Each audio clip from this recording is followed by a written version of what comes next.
students, welcome to my video number 40, and here in this video we are going to start another lesson in our English grammar book, chapter number 5, verbs. So till now we have learned lot other topics in English grammar, nouns and pronouns and adjectives, all these we have learned. Their types also we have learned. So here in this chapter we are going to learn another important lesson of verbs, and it's going to be very interesting because these are the things you're going to learn for the first time, the different types of verbs. So let us begin.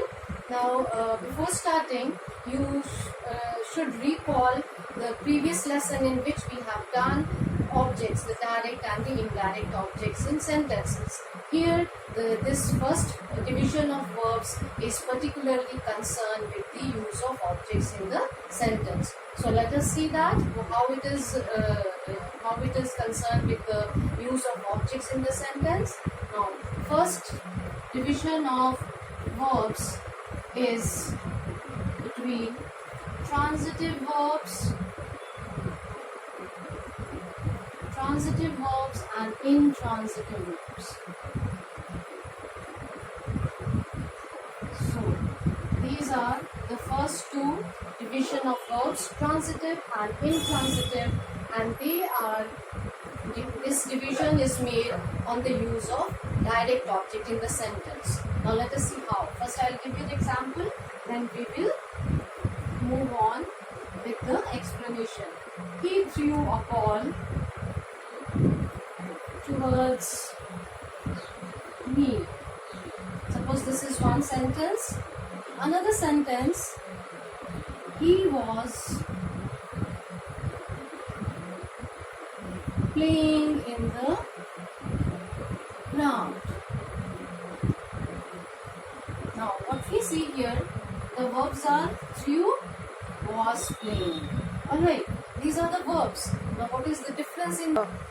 So what we see here, this verb threw, and this is the verb here threw, and this is the verb with helping verb, and the main verb was, playing. Now the difference in the use is that here there is an object placed after it. The action is received by an object, a direct object. Ball is a direct object here, and the action of throwing is received by the ball.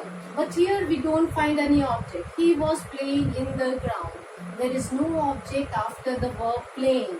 So these kind of sentences where there is no object, that is the action is not received by any object in the sentence, that particular verb is said to be intransitive. That is, the action is not transferred on any object. Here the action is transferred on the object, so it becomes transitive verb. This threw is a transitive verb. Why? Because there is a object after it. So this becomes a transitive verb. This is intransitive verb. So this is very easy to understand. You just have to see if there is any object in the sentence which is receiving the action, then it becomes a transitive verb. Like for example, another kind of example I'll give you here.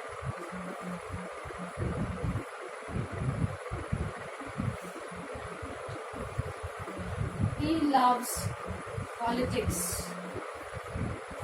See here, this is not any material object. This is an abstract noun. But here it is functioning as a direct object. So this is the loves here becomes here a transitive verb. Same type of example I'll give you here.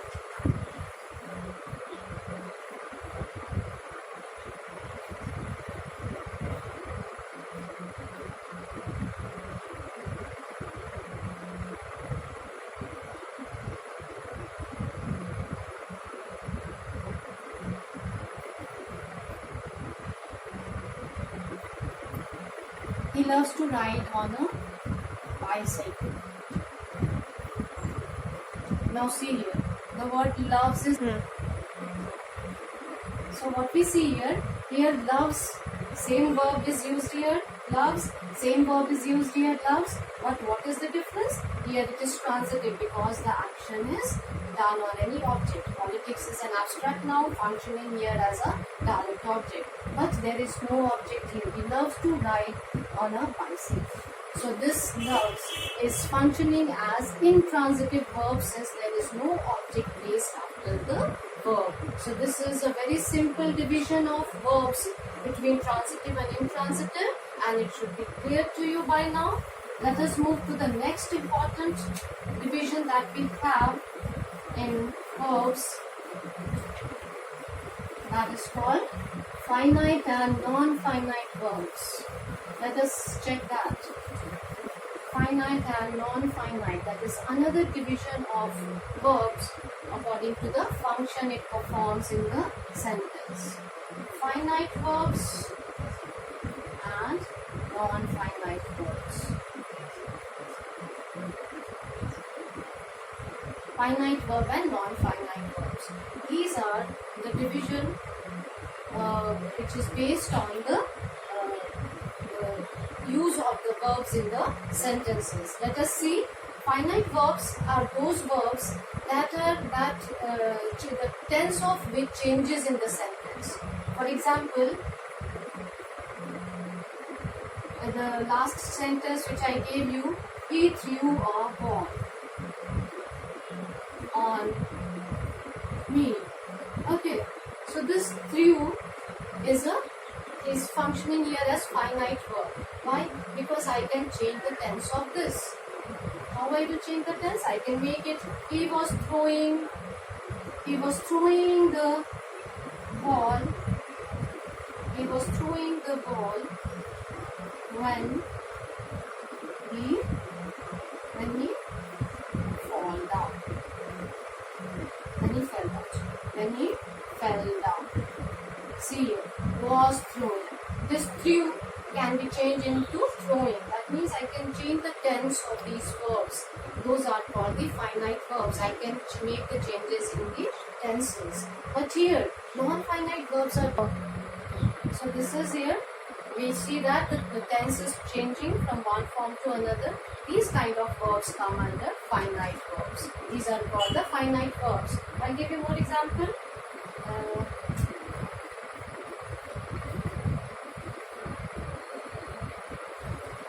He is dancing. He is dancing now. Suppose. So this dancing can be changed into he was dancing, he dances well, he will be dancing. So I can make the change in the tenses of these verbs. Now let us see what are non-finite verbs.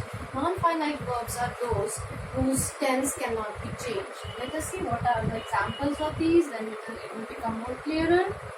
For example, he loves dancing. Now we know that dancing is a verb, right? But here, this dancing, I cannot make the change in the tense of dancing. I can make the change in the tense of loves. Loved, I can write it, he loved dancing, he was loving dancing, he will be loving dancing. So these I can make the changes with this verb, which is a finite verb, but dancing here is a non-finite verb.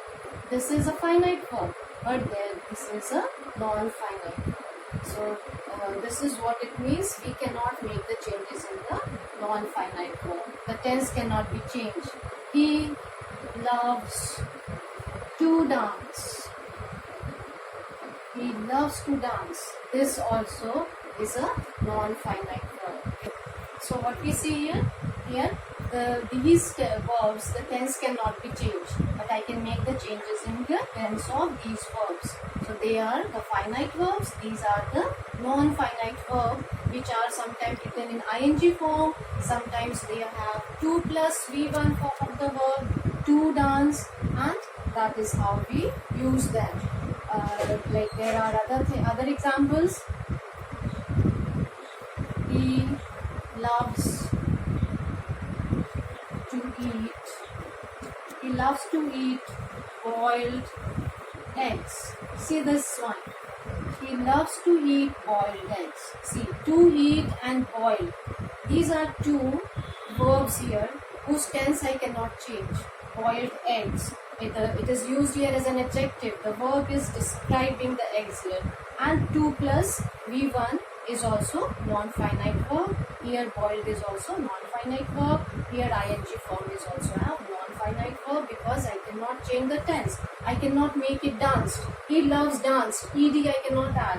I cannot make it was dancing. He loves was dancing. It will be completely incorrect. So these are the uses of verbs where they are non-finite. So this thing should be clear to you. Now next what we have to see is, so what we see here, there is a huge difference. The finite verbs, the tense can be changed. Non-finite verb, the tense cannot be changed. These are the non-finite verbs. Dancing, to dance, to eat, boiled. These are the non-finite verbs here. Now what we see here, without the finite verbs, the sentence is not written. Here we are having finite verb. In all the three sentences, loves, loves, loves is the finite verb.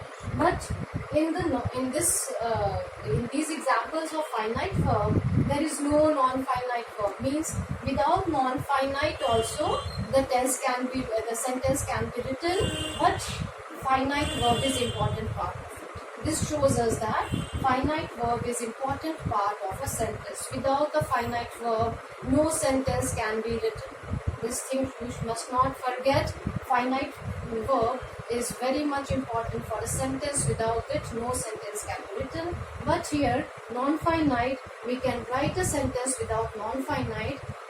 If we just talk about something where there is, like for example, without non-finite, this is the sentence because there is no non-finite verb. He is dancing now. No non-finite verb.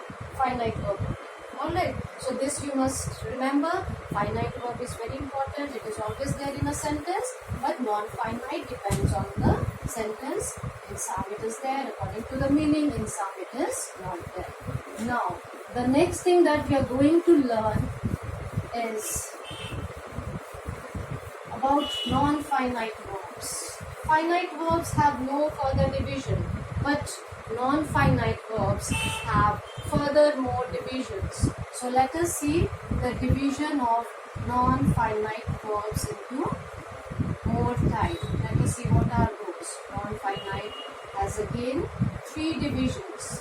One we call them infinitives. Infinitives. Second type of non-finite is called gerunds. This is something new for you. And third type is the participles.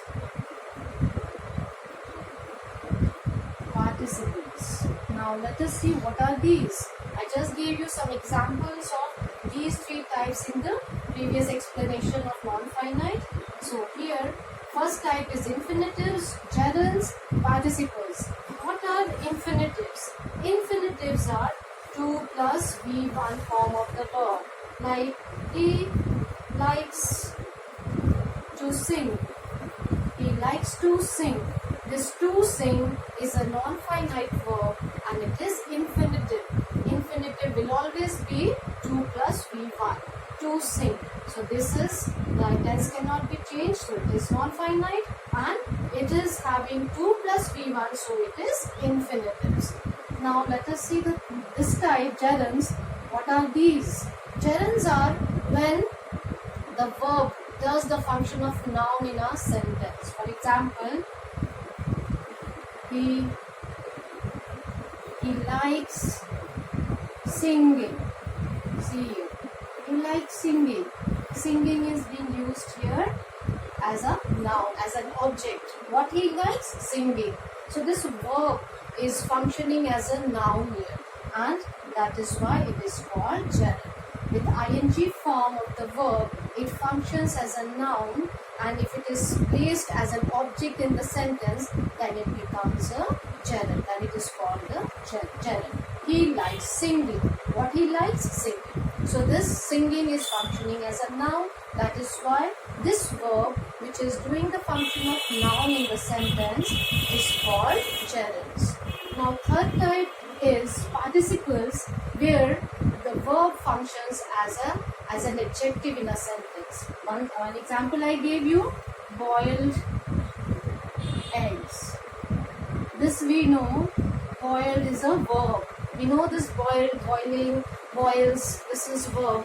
But here it is telling us more about the eggs. What type of eggs? Boiled eggs. So that is why this becomes a participle. Means it is functioning as an adjective in the sentence. So you have to remember, the infinitives are V plus 1, 2 plus V1. V1 gerunds are the ing form of the verbs that function as a noun, functions as a noun in the sentence, as an object, or sometimes as a subject in the sentence, and participles are the eng form, ed form or ing form of the verbs used for describing any noun, and they function as an adjective in a sentence. So what we see here, the different examples and the different types of non-finite verbs. The examples of participles I'll give you more, like for example, interesting story. He is reading an interesting story. So what we see, this interesting is a verb, but it is describing here the story. What type of story? Interesting story. So this becomes a participle, which is why participle? Because verb is being used here as an adjective to describe the type of story. So these types you must not confuse. Infinitives 2 plus V1, gerunds are ing form of the verb that function as noun in the sentence, and participles are ed or ing form of the verb that functions as adjectives in the sentence, that are called those are called participles. Now let us move to next, another important thing concerned with the verbs. The object complement and the subject complement.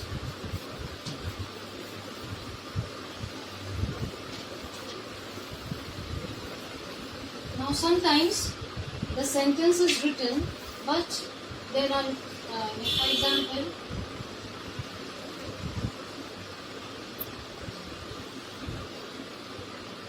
she felt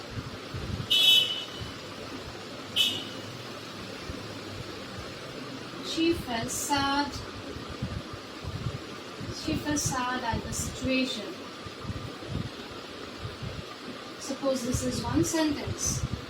This sad is a complementing. But so what we see here, felt is here it is intransitive verb because there is no object after it. It is an intransitive verb. But if we give a full stop, it will look incomplete. There are some additional words which are there in the sentence to complete the meaning. Now, these are not objects. So this kind of things that are said about the subject add to the subject. So these are called subject complements. They are complementing the subject, telling you more about the subject, that she felt sad at the situation. On what she felt sad? On what was she feeling? She felt sad at the situation. So this is here, these extra words which are giving you more, which is telling more about the subject and is adding meaning to the sentence, are said to be subject complement. Now we have object complements also in these kind of sentences. Let us see, for example,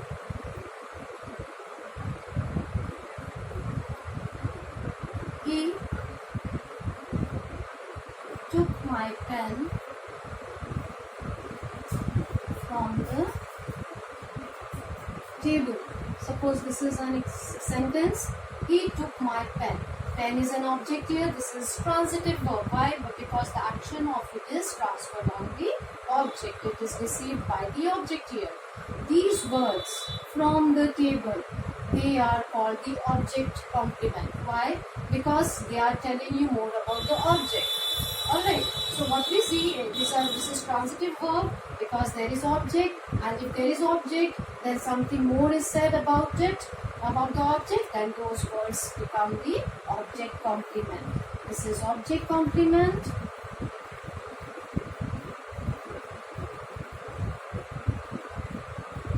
And this is sad at the situation is subject complement. Why subject complement? Because these are telling you more about the subject here. These words are telling you more about the subject sheet. So this is subject complement, this is object complement. So I hope this whole all the things related to verbs, the different types and the different examples are clear to you, and I hope you will watch the video nicely and understand these things. And so I'm stopping here. Take care everybody, and God bless you all.